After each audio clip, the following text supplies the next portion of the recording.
Have you ever heard about a sound absorbent ceiling? And that would be very nice if you live under noisy neighbors, but I'm not talking about that kind of ceiling. I'm talking about this journey that we are on to walk into the abundant life that Jesus promised us, and specifically our prayer life on that journey. And that's the ceiling that I'm talking about. We pray, but it feels like our prayers only go up to the ceiling. We often equate movement with noise or growth with noise. And when we don't hear anything, when the ceiling seems to absorb our prayers, we panic and we start wondering, am I on the right track? We try to take control of things around us. But we need to absorb the tension in that moment where there's no noise and learn how to walk with God even when the volume drops.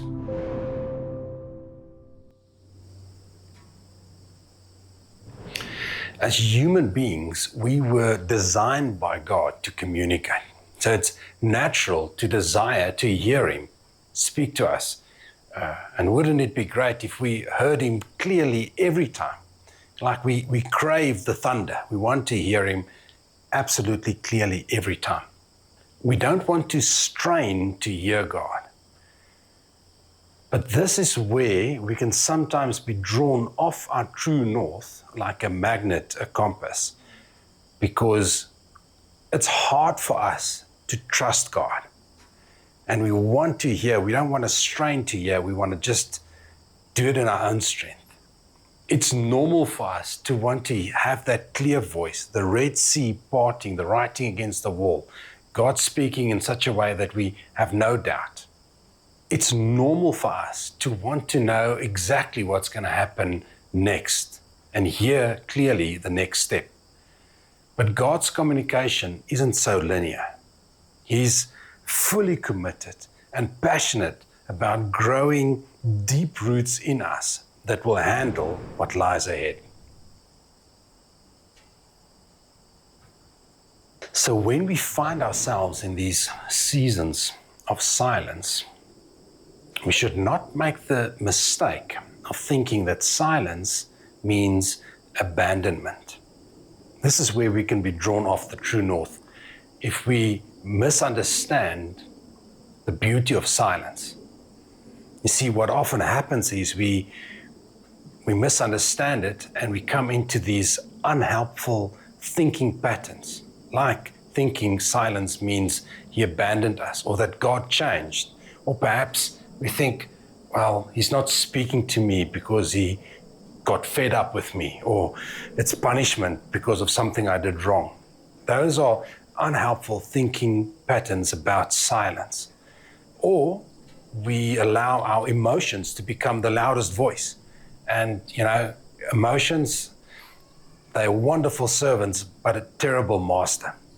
So these unhelpful ways of thinking, allowing our emotions to be the loudest voice, often draws us into this place where doubt creeps in.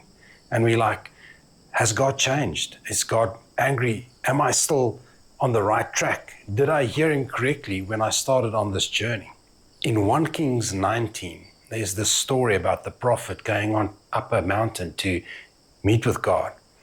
And there's an earthquake, and there's thunder, and there's a storm, there's a mighty wind. And then there's a quiet whisper, a silent wind. And then the prophet knows that's where God is. You see, God never stops speaking, and He never changes. He even speaks to us in the silence. The conflict that we face in these situations is that we actually stop trusting God and we don't believe that He's good as we know He is. We think that He's changed, that's why I'm not hearing anything. And we try to manufacture results. We chase after miracles, but it's actually not a miracle. It's something that we do ourselves. Our our prayer life with God becomes like a negotiation session. That doesn't help us. There's a much deeper and a very beautiful aspect that God brings to us and wants to teach us, even in silence. So what do we do when we find ourselves in these quiet times or seasons of silence? We look to Jesus. There's nowhere better that we can look. Jesus started his life in a time that was almost obscure. The Bible, in God's wisdom, says almost nothing about his first 30 years of life. And it wasn't a time where that was wasted or where he missed something. No, it was a time of preparation, a time of setting him up for what would come. And later on in his ministry, there were regular times when he chose silence, where he chose to move away from the crowds or even his friends, to just sit in quiet with his Father, focused only on his Father and on his Father's voice. Sometimes he even prayed right through the night. So in these seasons of silence, we need to reframe our thinking about silence.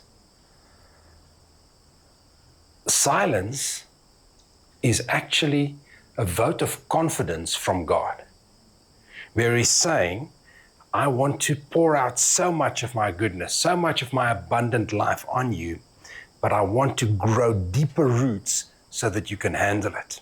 So silence is not punishment. It's actually a time of preparation. It's a season of building.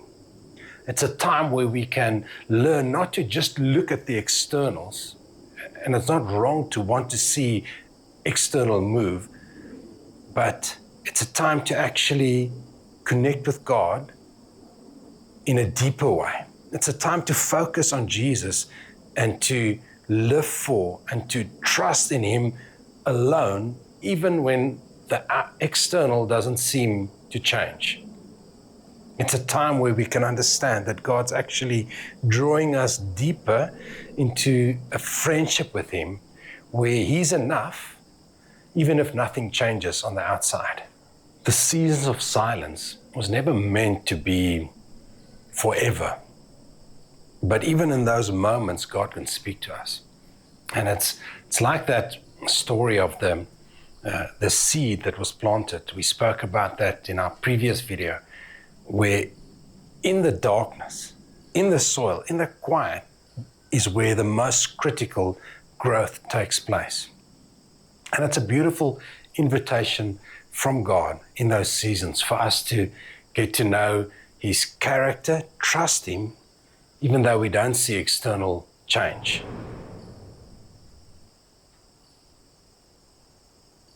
What will happen then is that these seasons of silence will become moments of rest, times of rest with him.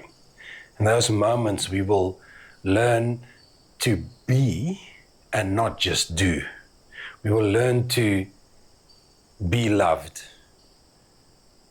be with God, be wanted. We will learn to be a friend of God and not just look to be busy in ourselves or look for God to move.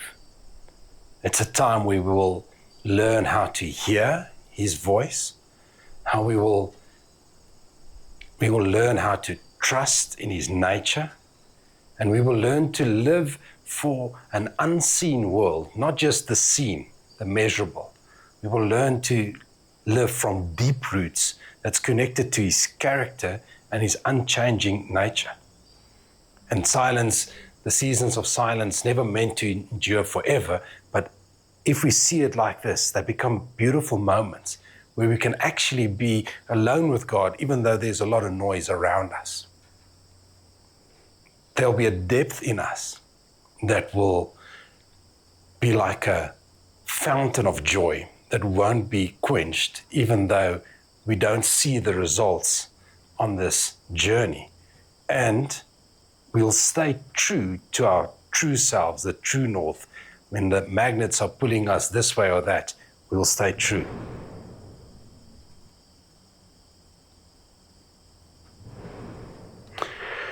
A faith and a friendship like this, trusting God like this, requires intentionality, daily habits that take us to a place where we focus on God, on the unseen, on deep roots and broad character, rather than just results and measurable outcomes.